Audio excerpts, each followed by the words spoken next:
guys, tudo bom com vocês? Eu tô aqui para fazer mais um vídeo para vocês e dessa vez o assunto é filosofia do campo da ética. E eu tô trazendo aqui hoje um argumento autoral meu primeiro argumento autoral e também o primeiro do canal.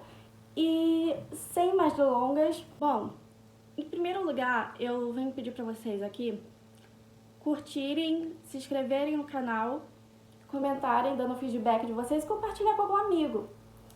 Se siga também nas minhas redes sociais, que é @TaianeCopello no Instagram e @TaiCopello no Twitter. E simbora pro nosso vídeo.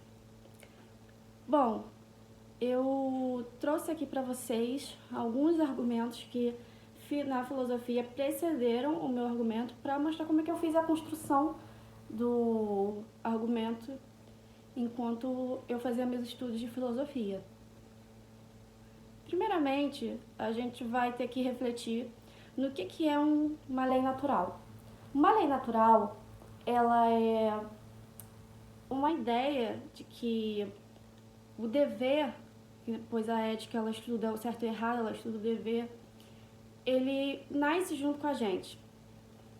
É uma coisa que ninguém pode tirar da gente, é o certo, o absoluto, e isso vem da natureza. Por que da natureza? Porque estamos descrevendo aqui como é que as coisas são, não é como elas deveriam ser. E como é que um dever ele vem de um ser? Não é possível, porque Hume explicou isso por meio da guilhotina de Hume, que um dever ele não vem de um ser, ou seja, que as coisas são do jeito que elas são.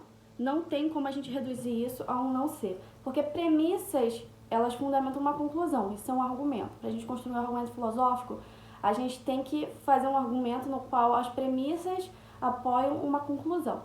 E o que esse argumento que eu estou aqui para mostrar para vocês, ele pressupõe? Do que ele é feito? Ele é feito apenas de premissas descritivas, porque como mostrou Hume, de um fato não pode ser derivado de uma norma. Essa é a guilhotina de Hume. O justnaturalismo, ele começou com Tomás de Aquino, mas eu não trouxe o argumento de Tomás de Aquino aqui para vocês, porque em meus estudos eu fui mais influenciado por outras vertentes do justnaturalismo, como Locke, Rothbard e Hoppe. Então, eu tô aqui para mostrar mais ou menos a noção de justnaturalismo para vocês de forma artificial, para vocês entenderem melhor o que é o meu argumento e quais são os argumentos passados. Pois bem, o justnaturalismo ele é a filosofia da lei natural. Essa lei natural ela não pode cair na guilhotina de Hume, como aconteceu com Locke, que eu vou explicar mais adiante. Mas essa lei natural ela pode ser um argumento válido se for justificado com premissas descritivas. A gente descreve que a natureza ela já pressupõe esse dever ser, e não que o dever ser está pressuposto por uma coisa no qual a natureza é e não deveria ser. Então tem esses dois tipos de proposições na filosofia, o ser e o dever ser. O dever ser, ele se estiver numa conclusão, ele não pode ser uma conclusão verdadeira se fundamentada em premissas que são do tipo do ser. Vamos supor, quebrar, violar a propriedade privada é ruim. Portanto, não devemos violar a propriedade privada. Não se segue, porque essas premissas elas não são do mesmo tipo. Elas não são premissas que são baseadas em uma conclusão normativa, uma premissa normativa. Então, não podem apoiar uma conclusão normativa. A conclusão é normativa. Não devemos. Então, como é que ela vai estar apoiada corretamente numa premissa em que as coisas são? Então, tem uma falha lógica aí. Então, para a gente não cair nessa guilhotina de Hume, vamos ver alguns argumentos passados que caíram na guilhotina de Hume. Começando por Locke. Será que os outros argumentos, além do Locke, eles caíram na guilhotina de Hume? Aliás, isso nós vamos analisar. Começando por Locke, Locke foi considerado o filósofo da propriedade privada. Ele foi o criador do empirismo britânico, que eu não vou falar nesse vídeo, e também ele influenciou muito na filosofia política. Ele foi um iluminista, o iluminismo, explicando assim, artificialmente, ele foi uma série de movimentos que foram causados e levaram a uma ascensão da democracia. E Locke ele foi um filósofo que defendeu o contrato social, democracia e lei natural de propriedade privada. Como é que ele defendeu e por quê a lei natural da propriedade privada? A lei natural, como eu já expliquei, ele é um dever já pressuposto na natureza. Mas o Locke ele faz uma derivação desse argumento no qual não se segue como eu expliquei, que cai na guilhotina de Hume, porque a conclusão dele normativa de que devemos respeitar a propriedade privada, o que implica em não devemos violar a propriedade privada, está fundamentado em premissas descritivas. Como são essas premissas descritivas? São premissas que começam da seguinte forma. Primeiramente, não devemos violar a propriedade privada porque ela é baseada na escassez. A escassez ela é basicamente a natureza de dois objetos, dois bens específicos ou mais, eles têm um aspecto em que eles não podem ser usados para fins excludentes. Por exemplo, uma laranja. Uma laranja, você não pode usar essa laranja para comer a laranja ao mesmo tempo que você faz um suco de laranja com essa mesma laranja, ao mesmo tempo que você guarda na geladeira. Não, essa laranja ela é divisível, mas ela não é própria para ir para diversos lugares ao mesmo tempo. Não, ela tem uma limitação. Esses recursos serem limitados pela natureza faz com que haja conflitos. Conflitos para o Locke é justamente aquilo que atrapalha as relações humanas e então todos os indivíduos, eles, por nascerem com o próprio corpo e serem os primeiros a se apropriar evitando conflitos, assim, os demais não deveriam causar conflitos violando o direito desse indivíduo. Esse é um argumento, como eu mostrei, que cai na guilhotina de Hume, já que a conclusão normativa ela é baseada no não ser, que é o dever, e as premissas elas são descritivas, ou seja, elas descrevem como a realidade é, então é um argumento que infelizmente cai na guilhotina de Hume. Mas é muito interessante reaproveitar certas descrições desse argumento, como a escassez e a apropriação originária, para a gente construir nosso argumento sólido mais para frente. O segundo argumento que eu quero trazer aqui é o argumento de Rothbard. Rothbard, ele foi o primeiro anarcocapitalista que existiu. Ele fundou um movimento libertário do ramo anarcocapitalista. Eu sei que muita gente discorda desse nome, anarcocapitalista. Anarcocapitalismo não faz sentido, porque anarquia é ausência de hierarquia. Não necessariamente é ausência de hierarquia. Mas eu não vou falar sobre isso nesse argumento, eu vou falar em outro, em que eu vou falar sobre o movimento libertário. Então, continuando aqui nesse vídeo, o Rothbard, ele criou um argumento chamado princípio de não agressão. Foi assim que o argumento, pelo menos, ficou conhecido. E ele escreveu esse argumento num livro chamado A Ética da Liberdade. A Ética da Liberdade foi um livro que trouxe muito aprendizado sobre ética para os libertários, mas é muito complexo o argumento porque ele se baseia num princípio que se chama princípio de não agressão, como eu já falei, e ele começa da seguinte maneira. Para toda argumentação entre duas ou mais pessoas, nós pressupomos as condições de vida, liberdade e busca de felicidade. Por quê?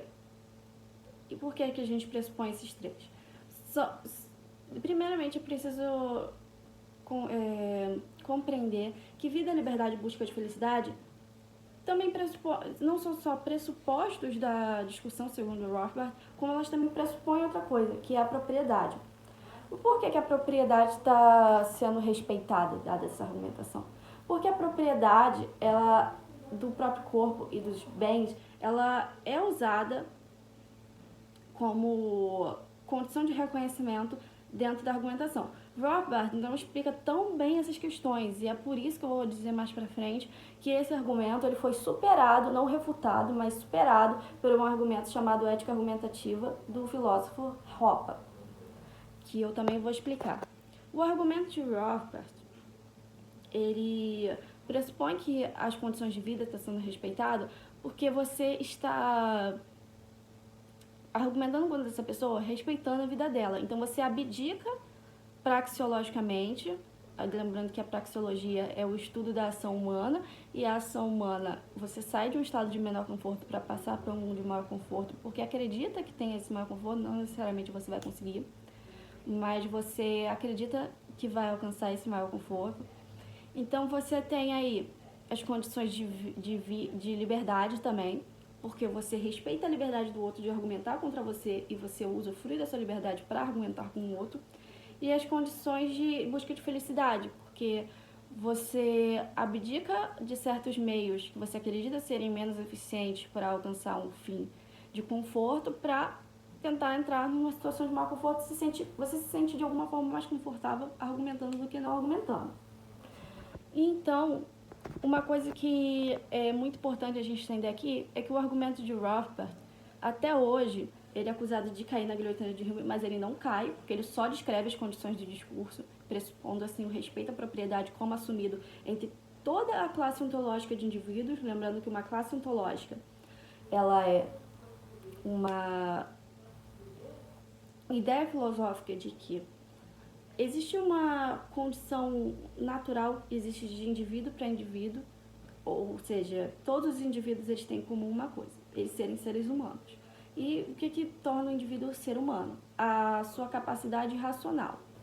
A sua capacidade racional é demonstrada praxeologicamente quando você vai argumentar contra a praxeologia. Você argumentando contra a praxeologia, você está sendo a favor dela, então você reconhece que todo humano, ao agir, tenta sair de um estado de menor conforto para passar para um de maior conforto.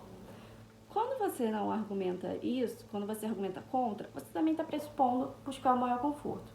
Isso porque você tenta sair, se sente mais confortável de alguma forma argumentando e tenta sair de um estado de menor conforto porque você acredita que isso seja mais eficaz. Você está desconfortável com o argumento que você ouve ou lê por aí e você tenta argumentar contra esse argumento. Pois bem, o argumento do Rothbard até hoje não recebeu qualquer refutação que seja válida contra ele, porque ele está apenas discursando, argumentando a favor das condições do discurso. Não tem nenhuma condição ali que não seja satisfeita e que mostre que o argumento não é válido. Se você discorda do argumento de Rothbard, com o qual eu concordo, apesar de acreditar que faltam certas coisas ali para serem justificadas, comenta aqui nesse vídeo alguma refutação ao argumento que eu posso te responder quando eu tiver tempo. Sem mais delongas, vamos para o argumento de Hoppe. O Hoppe tem um argumento que ele escreveu em 2 livros dele que se chama Economics and Ethics of Private Property, que em português é Economia e Ética de Propriedade Privada, e tem um outro livro que é Uma Teoria do Socialismo e do Capitalismo, que já tem tradução. Esse argumento, ele se baseia na ideia da praxeologia, no evitamento de conflitos, no princípio de universalização e na comunidade comunicativa do discurso, dada a argumentação entre 2 ou mais pessoas. O que o Hoppe vai dizer? Ele vai dizer que esse argumento da praxeologia, ele traz à tona que ao entrarmos numa argumentação entre 2 ou mais pessoas, as condições da propriedade privada são respeitadas mutuamente, porque é abdicado meios agressivos para usar meios pacíficos, ou seja, meios que respeitam a propriedade privada. E quem argumentar contra a propriedade privada cai em contradição performativa, que é um recurso filosófico que veio da escola de Frankfurt, mas Hoppe estudou lá e foi muito influenciado principalmente pelo filósofo Younger Habermas. E se vocês quiserem, eu vou deixar aqui embaixo na descrição do vídeo o meu argumento a favor da propriedade privada, que repete também todos esses argumentos que eu estou falando. E na bibliografia desse artigo tem algumas coisas sobre Habermas, sobre a ética do discurso, que você pode pesquisar e entender melhor toda a história filosófica por trás dos argumentos da propriedade privada da lei natural. Então, o que o Hoppe vai dizer? Ele vai dizer que é necessário evitamento de conflitos, porque esse é um fator universal no qual evitaria conflitos. A propriedade privada ela é reconhecida e caso todos seguíssemos ela, não teria conflitos no mundo. Conflito sendo definido como como disputa por recursos que são escassos, que eu já apresentei anteriormente. Mas o que nesse argumento é problemático? Bom, para mim é problemático, eu, Tayane, acho problemático, que falta justificar por que evitar conflitos. Então, eu desenvolvi o meu próprio argumento, que traz à tona que esses argumentos de Rothbard e Rothbard não estão errados, mas falta justificação. Por exemplo, o que faltava no argumento do Rothbard?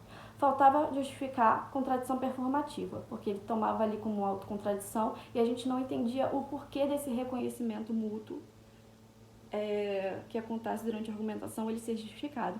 E Hoppe, ele complementou o argumento de Rothbard, que é muito parecido, mas o do Hoppe, ele tem bem mais critérios filosóficos ali dentro. Por exemplo, Rothbard, ele não falava de evitamento de conflitos, ele não falava de princípio de universalização. O princípio de universalização é esse que eu expliquei aqui, né, que o Hoppe, ele bebeu da fonte de Kant, que dizia que o princípio de universalização era um critério que, se fosse aplicado a todos os casos, o mundo ele não seria detentor de um determinado problema filosófico, que o Hoppe ele esclareceu que seria o evitamento de conflitos, mas ele não esclareceu por que isso seria um problema filosófico. Eu vou explicar. Na verdade, ele até esclarece que é um problema filosófico, porque os problemas filosóficos são questões, mas ele não mostra por que tem que se evitar conflitos. E para mim, Tayane, usando da praxeologia, que é o estudo da ação humana de Mises, eu acredito que, como todos nós estamos buscando evitar maior desconforto, e isso é um denominador comum entre todos os indivíduos, deve-se evitar conflitos. E não estou dizendo que eu estou me baseando numa conclusão normativa, na qual o dever ser está pressuposto por causa do ser. Na verdade, eu estou dizendo o seguinte: isso é sentido universalmente. Esse dever é sentido universalmente. Você poderia até me dizer, mas deficientes, crianças, eles não sabem o que é isso. Beleza, mas eles fazem parte de uma classe ontológica que torna eles capazes de negar o axioma da ação ou não. Então, eles estão dentro desses critérios também, e eles assentem universalmente em favor da não evitamento de conflitos. Você poderia também me dizer, mas então bandidos, quando estão assaltando alguém na rua, eles não estão validando a propriedade privada, porque eles não reconhecem a propriedade privada. Verdade. Eles não reconhecem a propriedade privada quando estão fazendo esse tipo de coisa. Mas, de um modo geral, eles assentem a propriedade privada sim, porque não querem que a deles seja violada. E aí entra o meu argumento filosófico, de que a propriedade privada, ela não pode ser violada porque isso é um dever pressuposto já na natureza. Não é uma derivação, não é uma dedução que vem de premissas de si. É apenas uma conclusão no qual essa conclusão de dever ser, ela é assentida por todos, porque ninguém quer que a sua propriedade seja violada. Então, a violação da propriedade do outro seria antiética, porque, dada a ética de propriedade privada assentida universalmente, o mundo ele não teria conflitos, dado que o conflito é uma coisa já pressuposta praxeologicamente, o evitamento dele. Esse dever de que devemos respeitar a propriedade privada, ele é assentido por todos. E muito obrigada por ter assistido esse vídeo. Eu tô doida pra ver as críticas de vocês, os comentários. Por favor, faça aquilo que eu te pedi, de curtir, comentar no vídeo, compartilhar com seus amigos, se inscrever no canal. E me dê o feedback, por favor, desse argumento. É o meu primeiro argumento filosófico, pode estar errado. Eu considero que pode ter diversas falhas, erros, pode ter salto lógico. Mas eu peço para vocês que tratem o devido debate acadêmico com respeito. E até a próxima, pessoal!